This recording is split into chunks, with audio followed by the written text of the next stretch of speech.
Hi hello ನಮಸ್ಕಾರ. Welcome back to Sakshi kitchens and logs. ಇದು ಸೋಮವಾರ ಬೆಳಗ್ಗೆ ಲಾಗ್ ಆಗಿರುತ್ತೆ. ಹಾಗೆ ಇವತ್ತಿನ ಲಾಗಲ್ಲಿ ಒಂದು ಒಳ್ಳೆ ಈವ್ನಿಂಗ್ ಸ್ನ್ಯಾಕ್ಸ್ ರೆಸಿಪಿನ ತೋರಿಸ್ತಾ ಇದ್ದೀನಿ. ಮನೇಲಿ ಏನಾದರೂ ರೈಸ್ ಮಿಕ್ಕಿರುತ್ತಲ್ವ, ಆ ರೈಸ್ನ ಬಳಸ್ಕೊಂಡು ನಾವು ಈವ್ನಿಂಗ್ ಸ್ನ್ಯಾಕ್ಸ್ನ ಮಾಡ್ಕೋಬಹುದು. ಹಾಗಾಗಿ ವಿಡಿಯೋನ ಎಲ್ಲೂ ಸಹ ಸ್ಕಿಪ್ ಮಾಡ್ದೇನೆ ಪೂರ್ತಿಯಾಗಿ ನೋಡಿ. ಇನ್ ಕೇಸ್ ಈ ವಿಡಿಯೋ ನಿಮ್ಗೆ ಏನಾದರೂ ಇಷ್ಟ ಆದರೆ ಪ್ಲೀಸ್ ಲೈಕ್ ಮಾಡಿ, ಶೇರ್ ಮಾಡಿ, ಕಾಮೆಂಟ್ ಮಾಡಿ. ಹಾಗೆ ಇನ್ನೂ ಯಾರು ನನ್ನ ಚಾನಲ್ನ ಸಬ್ಸ್ಕ್ರೈಬ್ ಮಾಡಿಲ್ಲ ಪ್ಲೀಸ್ ಸಬ್ಸ್ಕ್ರೈಬ್ ಮಾಡ್ಕೊಂಡು ನೋಡಿ. ನಿಮ್ಮದೊಂದು ಸಬ್ಸ್ಕ್ರೈಬ್ ನನಗೆ ತುಂಬಾ ಇಂಪಾರ್ಟೆಂಟ್ ಆಗುತ್ತೆ.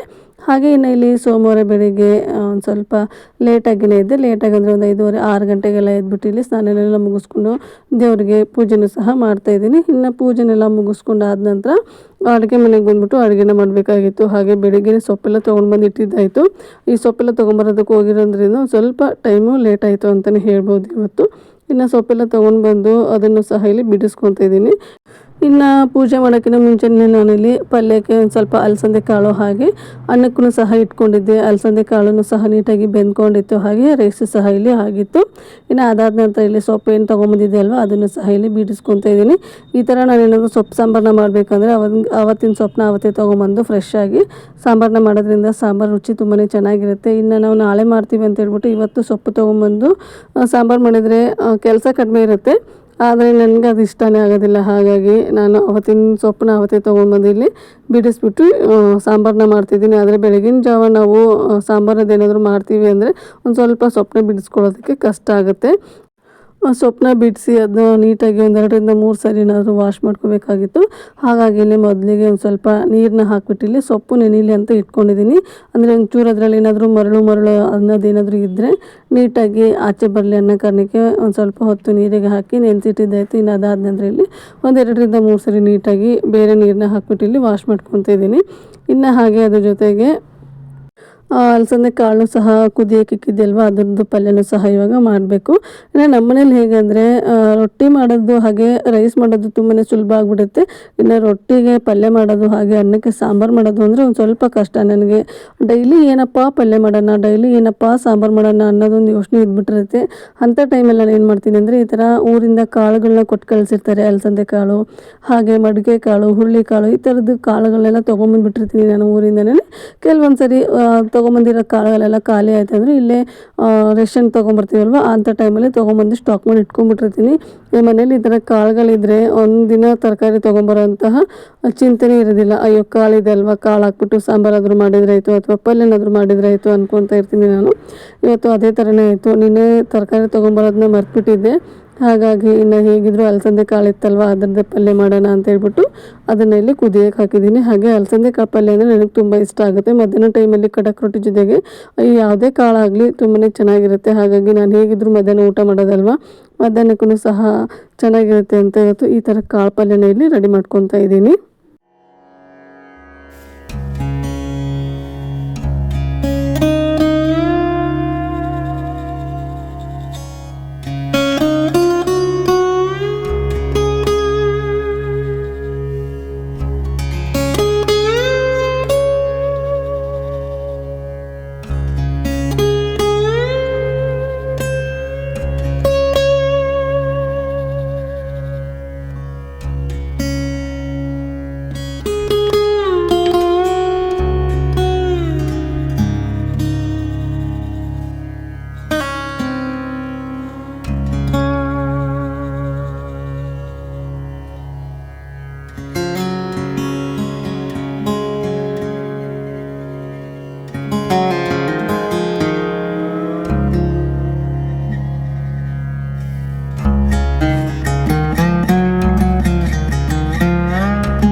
ಸೊಪ್ಪನ್ನು ಸಹ ಕಟ್ ಮಾಡಿ ಕುಕ್ಕರ್ಗೆ ಬೇಳೆ ಹಾಕಿ ಹಾಗೆ ಟೊಮೆಟೊವನ್ನು ಸಹ ಅದ್ರ ಜೊತೆಗೆ ಸೇರಿಸಿ ಇಲ್ಲಿ ಕುದ್ಸಕ್ಕೂ ಸಹ ಇಟ್ಟಿದ್ದಾಯಿತು. ಇನ್ನು ಆಲ್ರೆಡಿ ಕಾಳು ಸಹ ಬೆಂದಿತ್ತಲ್ವ, ಅದನ್ನು ಇಲ್ಲಿ ಪಲ್ಯ ಮಾಡ್ಕೊಳ್ಳೋಣ ಅಂತ ಹೇಳಿ ಅದನ್ನೇ ಪಲ್ಯಕ್ಕೆ ಒಗ್ಗರಣೆ ಹಾಕ್ಕೊತಿದ್ದೀನಿ.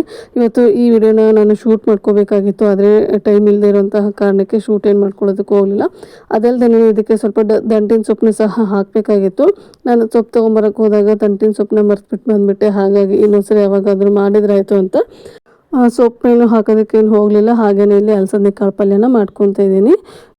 ಇನ್ನು ಇಲ್ಲಿ ಅಲಸಂದೆ ಕಾಳು ಪಲ್ಯ ಮಾಡೋದಕ್ಕೆ ಒಂದು ಪಾತ್ರೆ ಇಟ್ಕೊಂಡಿದ್ದೀನಿ. ಪಾತ್ರೆಗೆ ಒಂದು ಸ್ವಲ್ಪ ಎಣ್ಣೆ ಹಾಕ್ಕೊತಾ ಇದ್ದೀನಿ. ಎಣ್ಣೆ ಕಾದ ನಂತರ ಕಟ್ ಮಾಡಿ ಇಟ್ಕೊಂಡಿರುವಂತಹ ಈರುಳ್ಳಿ ಹಾಗೆ ಟೊಮೆಟೊ ಏನಿರುತ್ತಲ್ವ ಅದನ್ನ ಹಾಕ್ಕೊಂಡು ನೀಟಾಗಿ ಒಂದ್ಸರಿ ಫ್ರೈ ಮಾಡಿಕೊಂಡು ಬೇಯಿಸಿಟ್ಕೊಂಡಿರುವಂತಹ ಕಾಳನ್ನ ಸೇರಿಸ್ಕೊಂಡು ಅದಕ್ಕೆ ಅಚ್ಚ ಖಾರದ ಪುಡಿ ಹಾಗೆ ಸಾಂಬಾರು ಪುಡಿ, ರುಚಿಗೆ ತಕ್ಕಷ್ಟು ಉಪ್ಪು, ಅರಶಿನ ಪುಡಿನ ಸೇರಿಸ್ಕೊಂಡು ಬೇಯಿಸಿರೋಂತಹ ನೀರು ಇರುತ್ತಲ್ವ ಅದನ್ನೇ ಹಾಕ್ಕೊತಾ ಇದ್ದೀನಿ. ಅದ್ರ ಜೊತೆಗೆ 1 ಸ್ಪೂನ್ ಅಥವಾ 1.5 ಸ್ಪೂನ್ ಆಗುವಷ್ಟು ಹುಚ್ಚಳ ಪುಡಿನ ಸೇರಿಸ್ಕೊತಾ ಇದ್ದೀನಿ. ನಮ್ಮ ಉತ್ತರ ಕನ್ನಡದ ಕಡೆ ಯಾವುದೇ ಪಲ್ಯ ಮಾಡಲಿ ಎಲ್ಲದಕ್ಕೂ ಸಹ ಹುಚ್ಚಳ ಪುಡಿ ಹಾಕ್ತಾನೆ ಇರ್ತೀವಿ. ಹಾಗಾಗಿ ಇದಕ್ಕೂ ಸಹ ಇಲ್ಲಿ ಹಾಕ್ಬಿಟ್ಟು ಒಂದ್ಸರಿ ಮಿಕ್ಸ್ ಮಾಡಿಕೊಂಡು ಕುದಿ ಬಂದಾದ ನಂತರ ಕೊತ್ತಂಬರಿ ಸೊಪ್ಪನ್ನ ಸೇರಿಸ್ಕೊಂಡ್ಬಿಟ್ರೆ ರೆಡಿನೇ ಆಗೋಯ್ತು.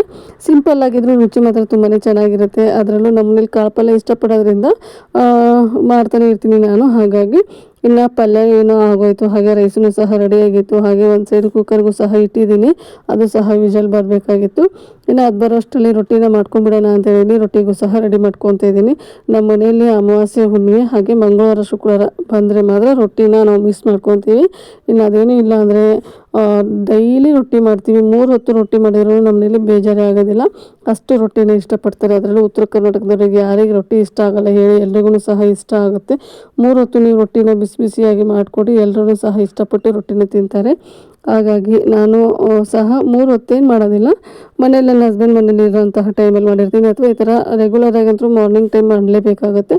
ಹಾಗಾಗಿ ಮಾರ್ನಿಂಗ್ ಟೈಮು ರೊಟ್ಟಿನ ಮಾಡ್ತೀನಿ. ಅದಲ್ಲದೆ ಈ ಥರ ರೊಟ್ಟಿ ಕೆಲಸ ಮಾಡ್ಕೊಂಡ್ಬಿಟ್ರೆ ನನಗೆ ಮತ್ತೆ ಮಧ್ಯಾಹ್ನ ಅಡುಗೆ ಏನು ಮಾಡಬೇಕಪ್ಪ ಅನ್ನೋ ಚಿಂತೆನೂ ಸಹ ಇರೋದಿಲ್ಲ. ಹಾಗೆ ರಾತ್ರಿನೂ ಅಷ್ಟಾಗೇ ಯೋಚನೆ ಇರೋದಿಲ್ಲ. ಮಾಡಿದ್ರೆ ಒಂದು ರೈಸ್ ಐಟಮು ಏನೋ ಒಂದು ಮಾಡಬೇಕಾಗಿರುತ್ತೆ. ಹಾಗಾಗಿ ನಾನು ಬೆಳಗ್ಗೆನೇ ಮಧ್ಯಾಹ್ನಕ್ಕೂ ರಾತ್ರಿಗೂ ಆಗೋಷ್ಟು ಸಾಂಬಾರು ಹಾಗೆ ಪಲ್ಯ ರೊಟ್ಟಿಗಳನ್ನೆಲ್ಲ ಮಾಡ್ಕೊಂಬಿಟ್ಟಿರ್ತೀನಿ. ಮಾಡಿದರೆ ಅನ್ನ ಒಂದು ಮಾಡ್ಕೊಳ್ಳೋ ಥರ ಇಟ್ಕೊಂಡಿರ್ತೀನಿ ಅಷ್ಟೇ. ಇನ್ನು ಅನ್ನನೂ ಬೆಳಗ್ಗೆನೇ ಮಾಡಿ ಇಟ್ಕೊಂಡ್ಬಿಟ್ರೆ ತಿನ್ನೋದಕ್ಕೆ ಅಷ್ಟಾಗಿ ಇಷ್ಟಪಡೋದಿಲ್ಲ. ಅನ್ನ ಬಿಸಿ ಬಿಸಿಯಾಗಿದ್ದರೆ ತಿನ್ನೋದಕ್ಕೆ ಇಷ್ಟ ಆಗುತ್ತಲ್ವ. ಹಾಗಾಗಿ ಮಧ್ಯಾಹ್ನ ಬೇಕಾದರೆ ಮಧ್ಯಾಹ್ನ, ರಾತ್ರಿ ಬೇಕಾದರೆ ರಾತ್ರಿ ರೈಸ್ನ ಮಾಡ್ಕೊತೀನಿ. ಇನ್ನು ಸಂಜೆ ಏನಾದರೂ ಈವ್ನಿಂಗ್ ಸ್ನ್ಯಾಕ್ಸು ಅಥವಾ ಏನಾದರೂ ಮಾಡಿದಾಗ ರಾತ್ರಿ ರೈಸ್ ಮಾಡೋದನ್ನು ಸಹ ಬಿಟ್ಬಿಡ್ತೀನಿ. ಯಾಕಂದರೆ ಸಾಯಂಕಾಲ ಸ್ನ್ಯಾಕ್ಸ್ ಎಲ್ಲ ತಿಂದಿರ್ತಾರಲ್ವ, ನೈಟ್ ಅಷ್ಟಾಗಿ ಊಟ ಏನು ಮಾಡೋದಕ್ಕೆ ಹೋಗಲ್ಲ. ಅಡುಗೆ ಏನಿರುತ್ತಲ್ವ ಅದ್ರ ಮೇಲೇ ನಾನು ಅಡ್ಜಸ್ಟ್ ಮಾಡ್ಕೊಂಡ್ಬಿಡ್ತೀನಿ. ಸುಮ್ಮನೆ ಒಂದು ಹೊತ್ತಿಗೆ ಆಗೋಷ್ಟು ಅಡುಗೆನ ಮಾಡಿಬಿಟ್ಟು ಅದನ್ನು ಮತ್ತೆ ನಾಳೆ ಬೆಳಗ್ಗೆ ನಾನೇ ತಿನ್ನಬೇಕಾಗತ್ತೆ. ಹಾಗಾಗಿ ಏನಾದರೂ ಸ್ನ್ಯಾಕ್ಸ್ ಮಾಡಿದಾಗ ನಾನು ಸಂಜೆ ಟೈಮಲ್ಲಿ ಅನ್ನನೂ ಸಹ ಮಾಡೋದಕ್ಕೆ ಏನು ಹೋಗೋದಿಲ್ಲ. ಇನ್ನು ಇಲ್ಲಿ ರೊಟ್ಟಿ ಕೆಲಸನೂ ಸಹ ಮುಗಿಸ್ಕೊಂಡೆ. ಅಷ್ಟರಲ್ಲಿ ಕುಕ್ಕರು ಸಹ ವಿಷಲ್ ಬಂದು ತಣ್ಣಗಾಗಿತ್ತು. ಇನ್ನು ಅದಕ್ಕೆ ಇಲ್ಲಿ ಸಾಂಬಾರು ಪುಡಿ ಹಾಗೆ ಅಚ್ಚ ಖಾರದ ಪುಡಿ ಅದೆಲ್ಲ ಹಾಕಿ ಒಂದ್ಸರಿ ನೀಟಾಗಿ ಮಸ್ಕೊತಾ ಇದ್ದೀನಿ. ಮಸದ್ಬಿಟ್ಟು ಒಗ್ಗರಣೆ ಹಾಕ್ತಾಯಿದ್ದೀನಿ. ಇನ್ನು ನಮ್ಮ ಮನೇಲಿ ಈ ನಡುವೆ ಸಾಂಬಾರನ್ನ ಅಷ್ಟಾಗಿ ಮಾಡ್ತಾನೆ ಇಲ್ಲ. ಅಂದರೆ ಈ ಸೊಪ್ಪು ಸಾಂಬಾರು ಅನ್ನೋದನ್ನ ಜಾಸ್ತಿ ಮಾಡ್ತಾನೆ ಇಲ್ಲ, ಬರೀ ರಸಮ್ಗಳನ್ನ ಮಾಡ್ತಾಯಿದ್ದೀನಿ. ಈ ರಸಮ್ ಮಾತ್ರ ಎಲ್ರಿಗೂ ಸಹ ಇಷ್ಟ ಆಗ್ತದೆ ನಮ್ಮ ಮನೇಲಿ. ಹಾಗಾಗಿ ದಿನಕ್ಕೊಂದು ರಸಮ್ ಅಂತ ಹೇಳ್ಬಿಟ್ಟು ಬೇಳೆ ರಸಮ್ಮು, ಟೊಮೆಟೊ ರಸಮ್ಮು ಹಾಗೆ ಹುಣಸೆಹಣ್ಣಿನ ರಸಮ್ಮು ಈ ಥರ ರಸಮ್ಗಳನ್ನ ಮಾಡ್ತಾಯಿದ್ದೆ. 15 ಡೇಸ್ ಮೇಲೇ ಆಯಿತು ಸೊಪ್ಪು ಸಾಂಬಾರನ್ನ ಮಾಡಿರಲಿಲ್ಲ. ಹಾಗಾಗಿ ಇವತ್ತಾದರೂ ಮಾಡೋಣ ಅಂತ ಸೊಪ್ಪನ್ನ ತೊಗೊಂಬಂದಿಲ್ಲಿ ಸೊಪ್ಪನ್ನ ಸಾಂಬಾರನ್ನು ಸಹ ಮಾಡಿದ್ದಾಯಿತು. ಇನ್ನು ಹಾಗೆ ಲಂಚ್ ಬಾಕ್ಸನ್ನು ಸಹ ಇಲ್ಲಿ ಕಟ್ತಾ ಇದ್ದೀನಿ. 3 ಜನಕ್ಕೂ ಇಲ್ಲಿ ಒಂದೇ ಸರಿಗಿನ ಬಾಕ್ಸ್ನ ಸಹ ಕಟ್ಟಿ ರೆಡಿ ಮಾಡ್ತಾಯಿದ್ದೀನಿ. ಇನ್ನು ಅಡುಗೆ ಮನೆಯಿಂದ ಹೊರಗಡೆ ಹೋದರೆ ನಾನು ಮತ್ತೆ ಅಡುಗೆ ಮನೆಗೆ ಬರೋದು, ಮಕ್ಕಳನ್ನ ಸ್ಕೂಲಿಗೆಲ್ಲ ಕಳಿಸಿ ಒಂದು ಸ್ವಲ್ಪ ಹೊತ್ತು ಆರಾಮಾಗಿ ಕೂತ್ಕೊತೀನಿ. ಒಂದು 10-10:30 ಹಂಗೆ ಮತ್ತೆ ಅಡುಗೆ ಮನೆಗೆ ಬರ್ತೀನಿ. ಹಾಗಾಗಿ ಎಲ್ಲ ಕೆಲಸನೂ ಇವಾಗಲೇ ಮುಗಿಸ್ಕೊತಿದ್ದೀನಿ. ಸಿಲ್ಲಿಂಗ್ ಕ್ಲೀನ್ ಮಾಡೋದಾಯಿತು, ಹಾಗೆ ಪಾತ್ರೆಗಳೇನಾದರೂ ತಿಕ್ಕವೇನಾದರೂ ಇದ್ದರೆ ಅದನ್ನೆಲ್ಲ ನೀಟಾಗಿ ಸಿಂಕಿಗೆಲ್ಲ ಹಾಕಿ ಅದಾದ ನಂತರ ನಾನು ಹೊರಗಡೆ ಹೋಗ್ತೀನಿ. ಬೆಳಗ್ಗೆಯಿಂದ ಕೆಲಸ ಮಾಡಿರ್ತೀನಿ ಅಲ್ವಾ, ಒಂದು ಅರ್ಧ ಗಂಟೆನಾದರೂ ನಾನು ನನಗೆ ಅಂತ ಟೈಮ್ನ ಕೊಟ್ಕೊತೀನಿ. ಇನ್ನು ಬಿಡದೆ ಹಾಗೆ ಕೆಲಸ ಮಾಡೋದಕ್ಕೂ ಸಹ ಆಗಲ್ಲ. ಯಾಕಂದರೆ ನಿಂತ್ಕೊಂಡು ಕೆಲಸ ಮಾಡೋದ್ರಿಂದ ಕಾಲುಗಳೆಲ್ಲ ಪೇನ್ ಬರೋದಕ್ಕೆ ಶುರು ಆಗ್ತಾ ಇರ್ತವೆ. ಹಾಗಾಗಿ ನಾನು ಒಂದು ಅರ್ಧ ಗಂಟೆನಾದರೂ ರೆಸ್ಟ್ ಮಾಡ್ತೀನಿ. ಅದಾದ ನಂತರ ಬಂದಮೇಲೆ ಮಿಕ್ಕೊಂಡಿರೋಂತಹ ಕೆಲಸಗಳೆಲ್ಲ ಮಾಡಬೇಕಾಗತ್ತೆ. ಅಂದರೆ ಪಾತ್ರೆ ತೊಳೆಯೋದು ಹಾಗೆ ಕಸ ಗುಡಿಸೋದು. ಒಂದೊಂದು ಸರಿ ಬೆಳಗ್ಗೆ ನೆಲ ಒರೆಸೋದಕ್ಕಾಗಿರೋದೇ ಇಲ್ಲ, ಬರೀ ಅಡುಗೆ ಮನೆ ಹಾಗೆ ದೇವ್ರ ಮನೆ ಮಾತ್ರ ನೆಲನ ಒರೆಸ್ಕೊಂಡಿರ್ತೀನಿ.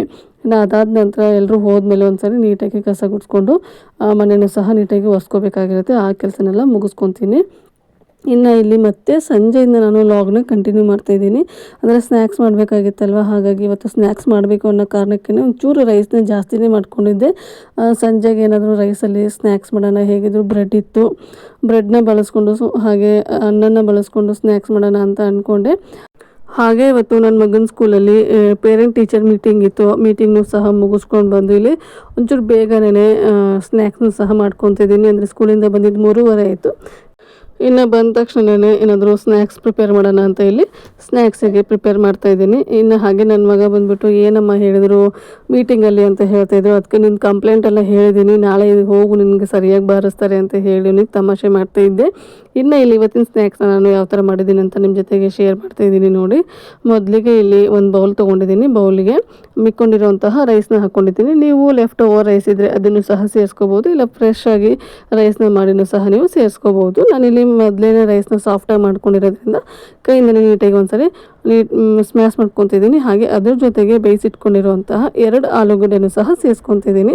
2 ಆಲೂಗಡ್ಡೆನೂ ಸಹ ನೀಟಾಗಿ ಸ್ಮ್ಯಾಶ್ ಮಾಡ್ಕೋಬೇಕಾಗುತ್ತೆ ರೈಸ್ ಜೊತೆಗೆ. ಇಲ್ಲಿ ನೋಡ್ತಾ ಇರ್ಬೋದು ನೀವು ಇಲ್ಲಿ ರೈಸ್ ಯಾವ ಥರ ಮೆತ್ತಗಾಗಿದೆ ಅಂತೇಳ್ಬಿಟ್ಟು. ಈ ಥರ ಮೆತ್ತಗಾದರೆ ನಾವು ಬಾಲ್ ಮಾಡುವಾಗ ತುಂಬಾ ಸುಲಭ ಆಗುತ್ತೆ. ಹಾಗಾಗಿ ಇನ್ನು ಇದಕ್ಕೆ ಸ್ಪೈಸಸ್ನ ಸೇರಿಸ್ಕೊಂಡು ಹೋಗೋಣ. ಅಚ್ಚ ಖಾರದ ಪುಡಿನ ಸೇರಿಸ್ಕೊತಾ ಇದ್ದೀನಿ ನಾನಿಲ್ಲಿ 1.5 ಸ್ಪೂನ್ ಆಗುವಷ್ಟು. ನಿಮಗೆ ಅಚ್ಚ ಖಾರದ ಪುಡಿ ಬೇಡ ಅಂದರೆ ನೀವು ಇಲ್ಲಿ ಹಸಿಮೆಣ್ಸಿನ್ಕಾಯಿನೂ ಸಹ ಸೇರಿಸ್ಕೋಬೋದು. ಇನ್ನು ಮಕ್ಕಳಿಗೆ ಕೊಡೋದ್ರಿಂದ ಹಸಿಮೆಣ್ಸಿನ್ಕಾಯಿ ಪ್ರತಿಯೊಂದನ್ನು ತೆಗೆದ್ಬಿಟ್ಟು ತಿನ್ನೋದಕ್ಕಾಗಲ್ಲ ಅಂತೇಳಿ ನಾನಿಲ್ಲಿ ಅಚ್ಚ ಖಾರದ ಪುಡಿನ ಸೇರಿಸ್ಕೊತಾ ಇದ್ದೀನಿ. ಇನ್ನು ಅದ್ರ ಜೊತೆಗೆ ಪಿಜ್ಜಾ ಸೀಸ್ನಿಂಗು, ಹಾಗೆ ಆರಿಗೇನೋ, ಚಿಲ್ಲಿ ಫ್ಲೇಕ್ಸ್ನ ಸಹ ಸೇರಿಸ್ಕೊತಾ ಇದ್ದೀನಿ. ಹಾಗೆ ಇಲ್ಲಿ ಕಟ್ ಮಾಡಿ ಇಟ್ಕೊಂಡಿರುವಂತಹ ಈರುಳ್ಳಿ, ಹಾಗೆ ತುರಿದಿಟ್ಕೊಂಡಿರುವಂತಹ ಕ್ಯಾರೆಟ್ ತುರಿ, ಹಾಗೆ ಒಂದು ಸ್ವಲ್ಪ ಕೊತ್ತಂಬರಿ ಸೊಪ್ಪನ್ನು ಸಹ ಸೇರಿಸ್ಕೊತಾ ಇದ್ದೀನಿ. ನಿಮಗೆ ಯಾವ ಥರ ತರಕಾರಿ ಬೇಕು ನೋಡಿ, ನೀವು ಆ ಥರ ತರಕಾರಿನ ಹಾಕ್ಕೋಬೋದು. ಅಥವಾ ನಿಮ್ಮ ಮನೇಲಿ ಯಾವ್ದಾದ್ರು ತರಕಾರಿ ತಿನ್ನಲ್ಲ ಅಂತ ಏನಾದರೂ ಇದ್ದರೆ ಮಕ್ಕಳು ಯಾವ ತರಕಾರಿ ತಿನ್ನಲ್ಲ ನೋಡಿ, ಆ ಥರ ತರಕಾರಿನ ಹಾಕ್ಬಿಟ್ಟು ಈ ಥರ ರೈಸ್ ಬಾಲ್ನ ಮಾಡಿಕೊಡಿ, ತುಂಬಾ ಇಷ್ಟಪಟ್ಟು ತಿಂತಾರೆ. ಇನ್ನು ಹಾಗೆ ಇಲ್ಲಿ ಲಾಸ್ಟಲ್ಲಿ ಒಂದು ಅರ್ಧ ಸ್ಪೂನ್ ಆಗುವಷ್ಟು ಚಾಟ್ ಮಸಾಲನೂ ಸಹ ಸೇರಿಸ್ಕೊತಾ ಇದ್ದೀನಿ. ಇದನ್ನೆಲ್ಲ ಸೇರಿಸ್ಕೊಂಡು ನೀಟಾಗಿ ಒಂದ್ಸರಿ ಮಿಕ್ಸ್ ಮಾಡ್ಕೋಬೇಕಾಗತ್ತೆ. ಮಿಕ್ಸ್ ಮಾಡಿಕೊಂಡು ಇನ್ನು ಇಲ್ಲಿ ಬಾಲ್ಸ್ನ ಮಾಡ್ಕೋಬೇಕಾಗತ್ತೆ. ಇನ್ನು ಇಲ್ಲಿ ಬಾಲ್ಸ್ ಮಾಡ್ಕೊಳ್ಳೋದಕ್ಕೆ ನಾನು ಫಸ್ಟಿಗೆ 2 ಕೈಗೂ ನೀಟಾಗಿ ಎಣ್ಣೆನ ಗ್ರೀಸ್ ಮಾಡ್ಕೊಂಡಿದ್ದೀನಿ. ಅಂದರೆ ಒಂಚೂರು ಕೈಗೆಲ್ಲೂ ನಾವು ಮಾಡ್ಕೊಂಡಿರೋಂತಹ ಬ್ಯಾಟರ್ ಏನಿದೆ ಅಲ್ವ, ಅದು ಅಂಟ್ಕೋಬಾರ್ದು ಅನ್ನೋ ಕಾರಣಕ್ಕೆ. ಹಾಗೆ ಈ ಥರ ಉಂಡೆನೂ ಸಹ ನೀಟಾಗಿ ಬರಲಿ ಅನ್ನೋ ಕಾರಣಕ್ಕೆ ನಾನು ನೀಟಾಗಿ ಎಣ್ಣೆನ ಗ್ರೀಸ್ ಮಾಡ್ಕೊಂಡಿದ್ದೀನಿ ಕೈಗೆ. ಹಾಗೆ ನಿಮಗೆ ಯಾವಷ್ಟು ಸೈಜಿಗೆ ಬೇಕು ನೋಡಿ ಆ ಸೈಜಿಗೆ ನೀವು ಈ ರೈಸ್ ಬ್ಯಾಟರ್ನ ತೊಗೊಳ್ಳಿ. ನಾನು ತುಂಬ ದಪ್ಪದಾಗೂ ಅಲ್ಲ, ತುಂಬ ತೆಳುವಾಗಿನೂ ಅಲ್ಲ, ಒಂದು ಮೀಡಿಯಮ್ ಸೈಜಲ್ಲಿ ತೊಗೊಂಡಿದ್ದೀನಿ. ಇನ್ನು ಈ ಥರ ನೋಡಿ ಉಂಡೆ ಕಟ್ತೀವಲ್ವ ನಾವು, ಅದೇ ಥರನೇ ಇದನ್ನು ಸಹ ಪ್ರೆಸ್ ಮಾಡಿ ನಾವಿಲ್ಲಿ ಉಂಡೆನ ಕಟ್ಟಬೇಕಾಗುತ್ತೆ. ನೀವು ಬೇಕಾದರೆ ಚೀಸ್ ಬೇಕಾದರೆ ಚೀಸನ್ನು ಸಹ ಮಿಡಲಲ್ಲಿ ಇಟ್ಬಿಟ್ಟು ಈ ಬಾಲ್ಸ್ನ ಮಾಡ್ಕೋಬೋದು. ನನ್ನ ಹತ್ರ ಚೀಸ್ ಇರಲಿಲ್ಲ, ಹಾಗಾಗಿ ನಾನಿಲ್ಲಿ ಹಾಗೇ ಪ್ಲೇನಾಗಿ ಮಾಡ್ಕೊತಿದ್ದೀನಿ. ಇನ್ನು ಇಲ್ಲಿ ಎಲ್ಲ ಬಾಲ್ಸು ನಾನು ಈ ಥರ ನೀಟಾಗಿ ರೆಡಿ ಮಾಡಿಕೊಂಡು ತೊಗೊಂಬಂದಿದ್ದೀನಿ. ಇನ್ನು ಇದಕ್ಕೆ ಕಾರ್ನ್ಫ್ಲೋರ್ ವಾಟರು ಸಹ ಬೇಕಾಗಿತ್ತು. ಹಾಗಾಗಿ 2 ಸ್ಪೂನ್ ಆಗುವಷ್ಟು ಕಾರ್ನ್ಫ್ಲೋರ್ನ ತೊಗೊಂಡು ಒಂದು ಸ್ವಲ್ಪ ನೀರನ್ನ ಸೇರಿಸ್ಕೊಂಡು ಇದನ್ನು ನೀಟಾಗಿ ಮಿಕ್ಸ್ ಮಾಡ್ಕೊತಾ ಇದ್ದೀನಿ. ಸ್ವಲ್ಪ ನೀರಾಗಿಯೇ ಇರಲಿ, ಜಾಸ್ತಿ ತಿಕ್ಕಾಗಿನೂ ಇರಬೇಕು ಅನ್ನೋ ಅವಶ್ಯಕತೆ ಏನಿರಲ್ಲ. ಇನ್ನು ಅದಕ್ಕೆ ಒಂದು ಸ್ವಲ್ಪ ರುಚಿಗೆ ತಕ್ಕಷ್ಟು ಉಪ್ಪನ್ನು ಹಾಕ್ಕೊಂಡು ಹಾಗೆ ಒಂದು ಅರ್ಧ ಸ್ಪೂನ್ ಆಗುವಷ್ಟು ಬಿಳಿ ಎಲೆನ ಸೇರಿಸ್ಕೊತಾ ಇದ್ದೀನಿ. ಬಿಳಿ ಎಲೆ ಆಪ್ಷನಲ್ಲು, ನಿಮಗೆ ಬೇಕಾದರೆ ಹಾಕ್ಕೊಳ್ಳಿ, ಬೇಡ ಅಂದರೆ ಸ್ಕಿಪ್ ಮಾಡ್ಕೋಬೋದು. ಇನ್ನು ಅದಕ್ಕೆ ಬ್ರೆಡ್ ಕ್ರಮ್ಸು ಸಹ ಬೇಕಾಗಿತ್ತು. ಮನೆಯಲ್ಲಿ ಬ್ರೆಡ್ ಇತ್ತು, ಅದನ್ನು ನೀಟಾಗಿ ಮಿಕ್ಸಿ ಜಾರಿಗೆ ಹಾಕ್ಕೊಂಡು ಈ ಥರ ಪುಡಿ ಮಾಡಿ ಇಟ್ಕೊಂಡಿದ್ದೀನಿ.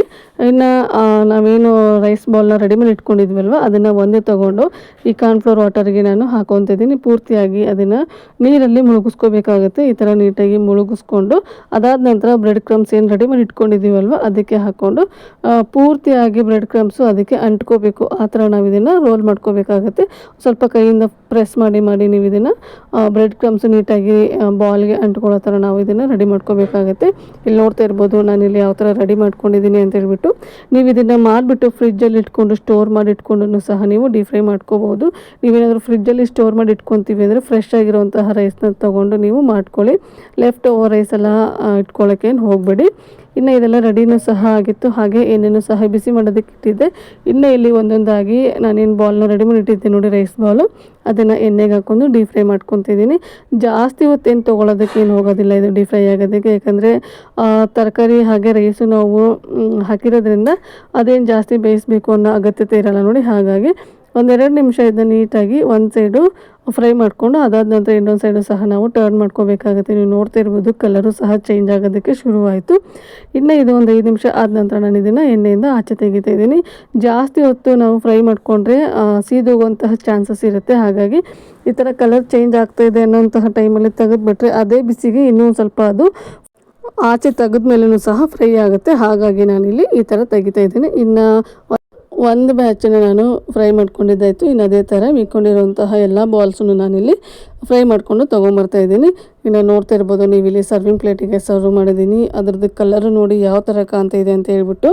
ಇನ್ನು ಅದ್ರ ಜೊತೆಗೆ ಸಾಸ್ನು ಸಹ ನಾನು ಸರ್ವ್ ಮಾಡಿದ್ದೀನಿ. ಇದಕ್ಕೆ ಒಂದು ಸ್ವಲ್ಪ ಮಯೋನೀಸು ಹಾಗೆ ಕೆಚಪ್ಪು ಚಿಲ್ಲಿ ಫ್ಲೇಕ್ಸ್ ಅದೆಲ್ಲ ಹಾಕ್ಬಿಟ್ಟು ಸಾಸ್ನ ಸರ್ವ್ ಮಾಡಿದ್ದೀನಿ. ಹಾಗೆ ಇಲ್ಲಿ ಒಂದು ನಾನು ರೈಸ್ ಬಾಲ್ನ ಓಪನ್ ಮಾಡಿ ತೋರಿಸ್ತಿದ್ದೀನಿ ನೋಡಿ ಯಾವ ಥರ ಕಾಣ್ತಾ ಇದೆ ಅಂತ ಹೇಳ್ಬಿಟ್ಟು.